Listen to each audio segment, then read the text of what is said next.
I was approached by several superintendents about the legal aspects of a lot of these issues. And having spent last week at the Personnel Institute, I was able, we got a lot of information, a lot of questions, a lot of information. And so in my soon to be new capacity, I was able to reach out to Carlos Villegas at the law firm of F3 to be able to guide us through some of these questions and answers. I think that there are, as we keep peeling back those onion layers, we're learning to address more and more of the questions that are coming in.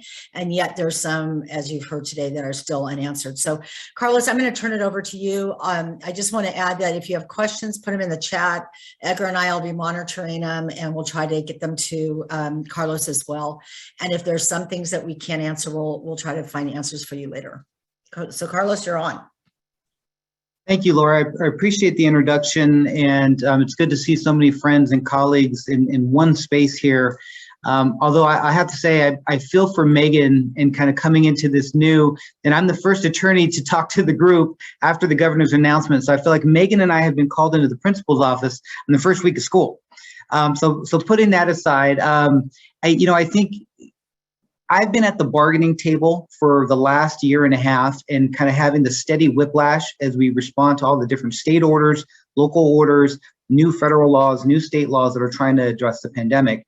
And so that's an interesting place to be kind of as all this unwinds, but I do think past is prologue. So at the bargaining table, we were just wrapping our heads around the August 11th order, right? The order that requires that you have to show proof of vaccination or you have to submit to weekly testing. So setting up all those different systems within school districts to make sure that that happens in a timely way. And I do think that past is prologue here. So I want to unpack that August 11th order just a little bit and how we're approaching it and answer some of the questions that we've seen, because I do think that that's going to be a good template for where we're going to go in terms of when these new orders or CDPH mandates come out. And Edgar, I hear you loud and clear and agree with you 100%. What we saw was a press conference, right? So there's no specific regulations, there's no policy, there's no laws, there's no mandates attached to what the governor announced. The governor just put it all out there, and now what I suspect is happening in the background is they're going to be listening to the feedback that they get from certain stakeholders and figuring out how to write all these different regulations and how to apply it. But let me take a step back to the August 11th order that we've barely started to figure out and kind of what the options are.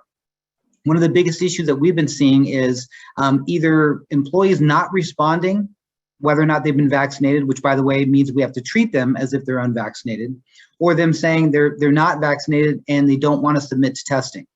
And so, when we go back all the way to last year, we had finally gotten to a place, at least in the districts I work in, where folks had largely accepted the mask mandate. And we had gotten to the position that once you reopen in hybrid, masks were just a way of life. And so, Edgar, I agree with you. As I'm looking around the corner here, I'd be surprised if anything changed with the mask mandate. But having gotten employees to the point where everybody is going to wear their masks in an appropriate way, now we're in a new place where now they have to submit some kind of proof of vaccination or submit to weekly testing. And so what happens at the beginning of the year, and this happened kind of after the August 11th order, we're seeing an uptick in both employees who now all of a sudden want to refuse to wear their masks, right? So they're not complying with the state mandate in terms of wearing masks indoors. Also, there's some local orders that support that. But now they're saying they won't submit to testing for either medical or religious reasons. And so we're seeing that happen a lot. So one of the questions we get most often is, what do we do? What do we do with an employee who's refusing to wear their mask or they're refusing to submit to testing? And so there's three, and let me create two different buckets. There's one bucket, which is what do we do with these folks when they're outright refusing to do these things? And then there's a separate bucket, which is what do we do when an employee has requested to not do these things because of either religious or medical reasons? So I'll deal with bucket number one, which is just the outright refusal, and which is kind of good old-fashioned insubordination. And so for the most part, after the August 11th order came out, as we were looking at this and we were looking at the possibility of placing employees in some kind of unpaid status, the most defensible approach to that is to go through your progressive discipline steps. And that's probably the least desirable option, right? Because just because you can go through progressive discipline doesn't mean that you want to do that. and all the districts I work with are having extreme employee shortages. So laying that out there, option number one, if you have somebody who's refusing to test or refusing to wear a mask, you can go through the progressive discipline steps. But then even if you win, you lose, because you're out of that person, and you need those personnel to be on campus and helping out. But I think that is probably the most legally defensible approach. The second, where I'm seeing a lot of different people land, is some form of unpaid leave. Now, whether that is contractual in your district through the CSEA contract or the CTA contract, or it is maybe buried in your board bylaws, but some kind of unpaid leave. Now, the pros and cons of an unpaid leave is, the good news is you're not fighting anybody. So your HR staff is not wasting a lot of time trying to go through disciplinary steps. There is some kind of agreement between you and the employee, where the employee doesn't want to comply with your directives to either wear a mask or submit to testing. And as a result, there's going to be a mutual agreement that the employee is going to go out on leave. The tricky part about an unpaid leave is that it does imply that that employee's position is protected. So they can effectively be out on unpaid leave indefinitely, and the district is going to hold their job. So sometimes it works, and I'm in a district right now where we're trying to work something out based on contractual language. It says that there can be unpaid leaves, but the downside is you have no real ability to discern when the employee is going to come back. Is that at the end of the pandemic? Is that in a couple of years? Who knows? And so we have to figure out what would that unpaid leave look like. Now, the third option, which is actually gaining steam, it wasn't very popular on August 12th, but now as we're getting closer and closer to October 15th, and the testing mandate being enforced, the third option is just really looking at this from almost like a term or condition of employment point of view. So, for example, if you got a custodian who doesn't want to submit to testing, we're going to treat that person as if they're a bus driver who doesn't have an appropriate license. Therefore, they cannot work. They're ineligible to work. On the teacher side, if you don't want to submit to testing, we're going to treat you as if you don't have the proper credential. Therefore, you cannot work. And so for these folks, we're looking more at an unpaid status, right? It's kind of like a payroll switch.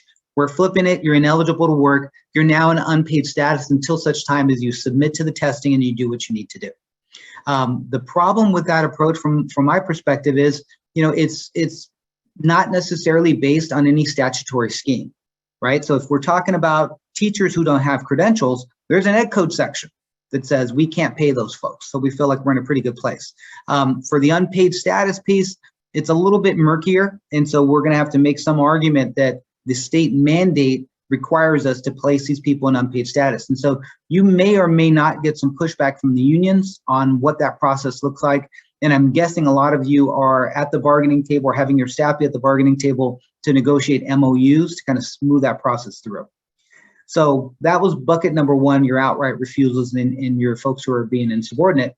Bucket number two is your request for either religious or medical accommodations. And so, and again, I think all of this is good, as past this prologue, all of this will be a good model for what we're going to do in July of 2022 when the new mandates come out. And so for your folks that are requesting religious and medical accommodations, the short answer really is that there's a process to doing that, right? And so the first thing that you do is you engage in an interactive dialogue. And so I won't go through all the different nuances of all the different requests, because they all are case by case.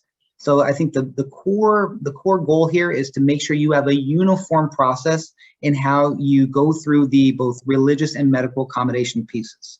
And so I've had to work with a lot of HR administrators, and I say, look, deal with the accommodations first, right? Have that interactive meeting. Figure out, what the sincerely held religious belief is. Go through all that. See if there's anything else that we can do to potentially accommodate the employee before we move to step two, and then we kind of further direct them to wear masks or further direct them to submit to testing. But I think the most important piece coming out of this is your HR staffs are going to be pretty heavily impacted as we again see an uptick in these requests for accommodations. Now, once you get the process down, the entire religious accommodations, process can really get down to a day or two or three as you go through this. But I think the core piece is making sure you have a record that shows that you complied with those. Now, Edgar touched on this earlier, but and I want to make sure I'm emphasizing it now. Just as we're looking at the August 11th order, there's no current exemption for personal belief for employees, right? And I think that bears repeating.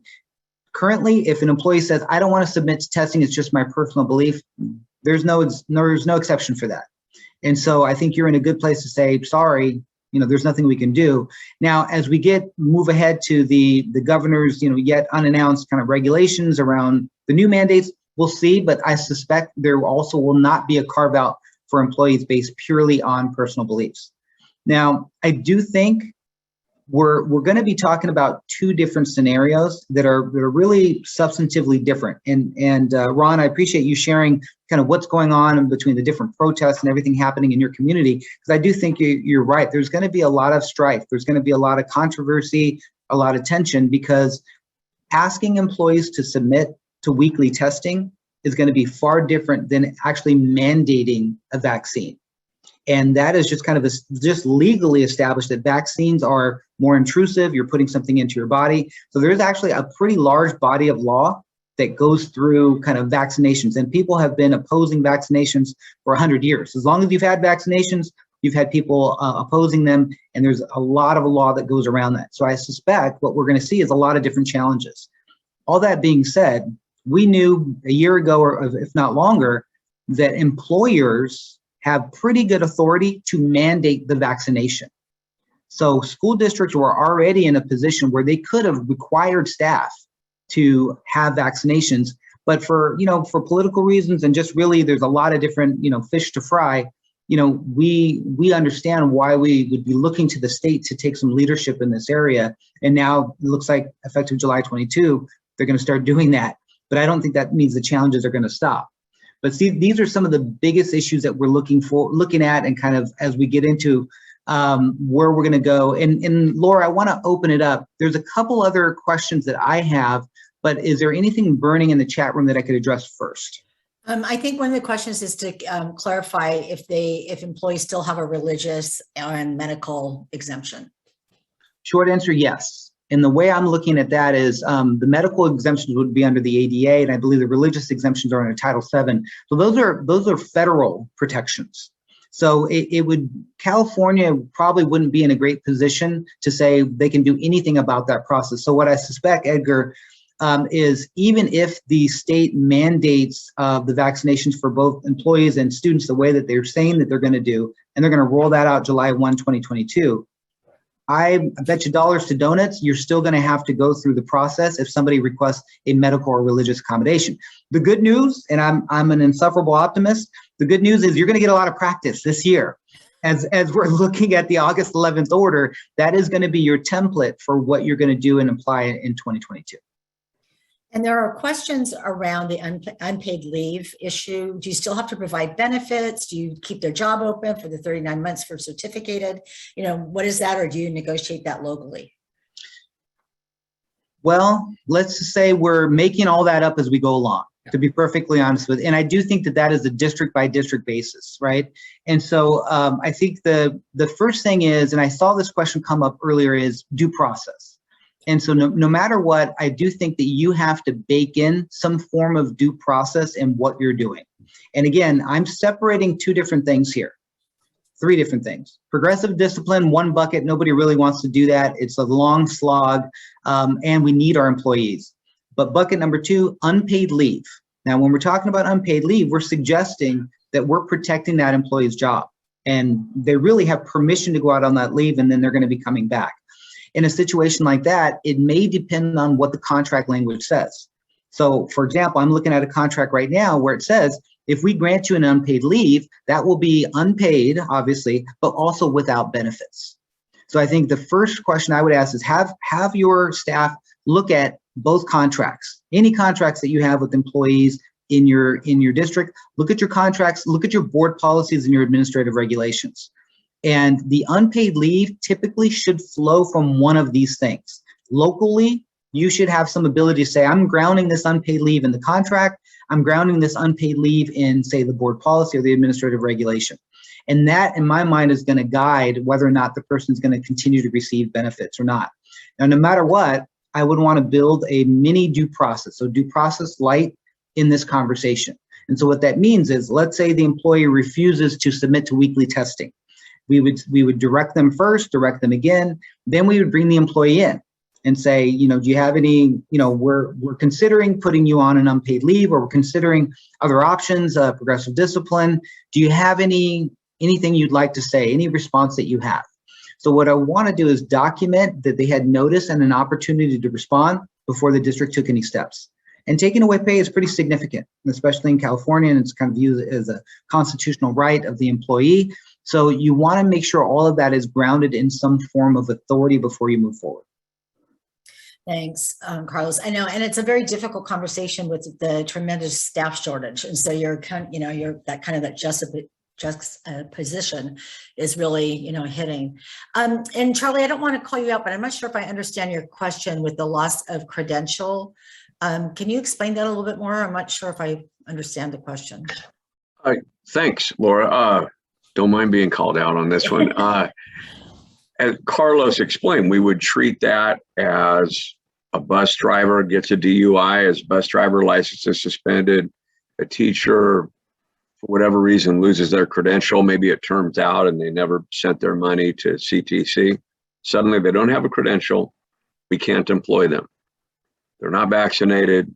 They refuse to test. Okay, we can't have you teach. You've lost your credential.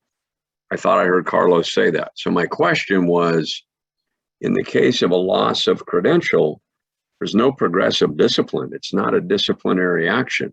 We would, of course, want to due process that employee, but then we would just immediately place them on either unpaid leave, I would think without benefits, the following month, or even termination. I mean, that's what happens when a teacher loses a credential or a bus driver loses their bus driver license.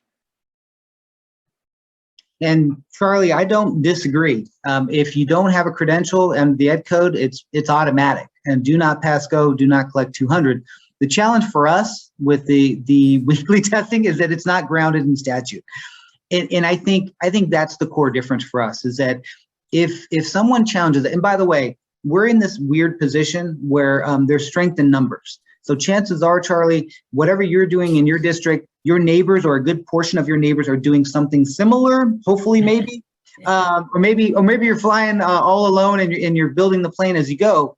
But either way, I do think that there's a lot of districts who are going to be in your position.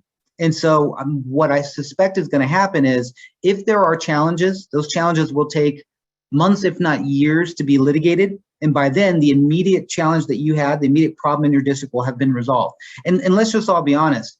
I don't think anybody wants employees out on unpaid leave or an unpaid status right now. All of this is really part of a conversation to make sure that the employee is complying with what they really need to do. And we want those folks in the schools. We need those folks in the schools. And they are probably one of our most critical stakeholders in making sure that California public school districts keep operating. But ultimately, yes, it's slightly different from the credential piece. Thank you. Just to clarify, I don't know what my immediate position is, nor do I know what my neighbor district's position is. And Charlie, I think you're in good company with that. Another question that came in is, do you have to have an MOU if you want to allow your employees to use up their PTO and allow less sub pay at the beginning of their leave if the contract doesn't speak to it? Not necessarily, but if you're starting to see some exercise of PTO or exercise of personal leave that you don't think is consistent with what the district is trying to accomplish right now, it may be that you got to drag the union in and have a conversation. I suspect that one of my partners might be helping with negotiations in that particular district, because I recognize the chatter. And so my take would be, let's look at how the contract is being applied. Let's look at what the employees are doing. It may be that we need to start having a conversation about an MOU to make sure that all these things are clarified. But short answer, no. And just like for progressive discipline, chances are it's already in your contracts. We don't need an MOU to know how to apply progressive discipline. It's already there. I think the same applies to leaves, but we do have to make sure that people are not abusing leaves right now, because the shortages are just putting us in dire straits. Thanks, Carlos. We're coming up to the top of the hour, so I want to, if there's anybody who has a last minute question, please put it in the chat. If you think of something afterwards, please feel free to send me an email and I can send it to Carlos for some clarification. I'll type in my email right now. Edgar, is there anything else you'd like to add? No, Carlos, this is great. Just we appreciate you and your firm always, you know, every time we ask, you guys always jump in here and just help us out. So this is super valuable to our folks. So sincere thank you. All right, and it sounds like that's my my path back to class from the principal's office. So thank you, everybody. Good to see you.